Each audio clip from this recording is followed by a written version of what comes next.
Vous pensez que Matt Murdock a un peu l'air d'un ninja dans son nouveau costume de Daredevil? Ça tombe bien, nous aussi.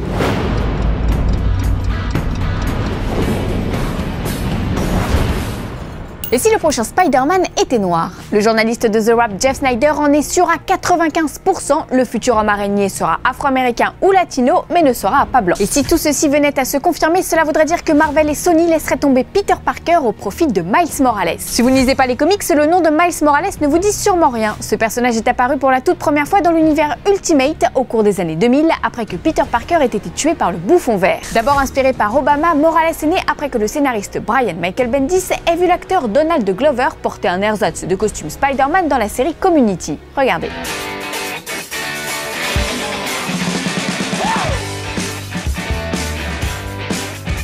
D'ailleurs, le comédien connaît un peu le personnage puisqu'il a déjà prêté sa voix à Miles Morales dans une série animée. De là à dire que Donald Glover ferait un bon Spider-Man, il n'y a qu'un tout petit pas. Et puis ce changement de direction marquerait un nouveau départ plutôt bienvenu. C'est vrai que l'histoire, on la connaît puisqu'on a déjà eu 2 franchises au cinéma.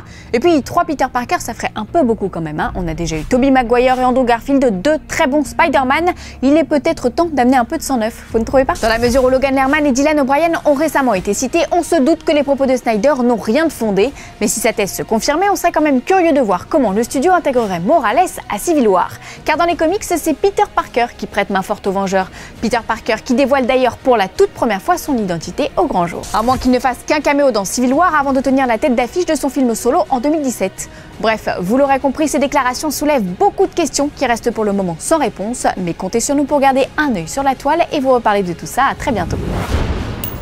Aussi gourmande que cette tartelette œil de Sauron signée Gastronogeek, voici les news en bref. Ali McBeal rejoint Supergirl. Calista Flockhart jouera à Cat Grant, la fondatrice de Catco. Cette mania de la presse n'est autre que la patronne de Kara, un personnage haut en couleur que l'on a déjà croisé dans Lois et Clark, les nouvelles aventures de Superman et Smallville. Autre ajout de casting, Laura Benanti incarnera la tante de Superman et donc la mère de Supergirl, Allura Zor-El. Une femme forte et noble qui envoie Kara sur Terre et dont la sagesse et les conseils traversent le temps et l'espace pour se révéler indispensable pour sa fille. Dit comme ça ressemble à une voix off ou à quelques flashbacks. Espérons que la production amène ce personnage avec un peu plus de finesse. Margot Robbie peut se rassurer, elle aura du boulot au moins pour les 10 prochaines années. La comédienne vient de signer un très long contrat avec la Warner. 10 ans d'Harley Quinn, ça veut probablement dire Suicide Squad 2 et 3. Il y aura aussi la Justice League partie 1 en 2017 et partie 2 en 2019. Quoi d'autre? Un film en solo avec Batman peut-être? On ne sait pas encore si le Joker Jared Leto bénéficie du même type de contrat, mais il semblerait que la demoiselle ait tapé dans l'œil du studio. On lui souhaite néanmoins de varier un peu les rôles durant les 10 prochaines années car la reconversion risque d'être un peu difficile sinon. Aujourd'hui dans le courrier des fanzoniens, on répond à Shadow Died. Alors qu'on vous parlait hier de l'avant-première exceptionnelle d'Avengers 2 au Grand Rex, voici aujourd'hui le premier poster français d'Avengers 2. Ils ont l'air bien serrés là les Avengers, hein. Et puisqu'on parle du film, Joss Whedon est catégorique, Ultron ne sera pas aussi puissant que dans les comics.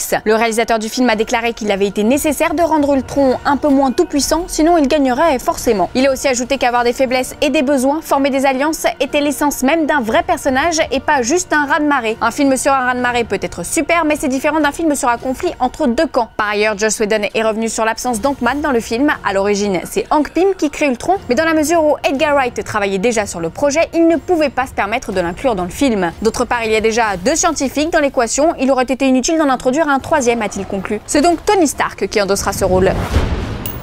Fanzone, c'est fini, mais retrouvez-nous sur YouTube en vous abonnant à la chaîne Fanzone et à la chaîne Allociné.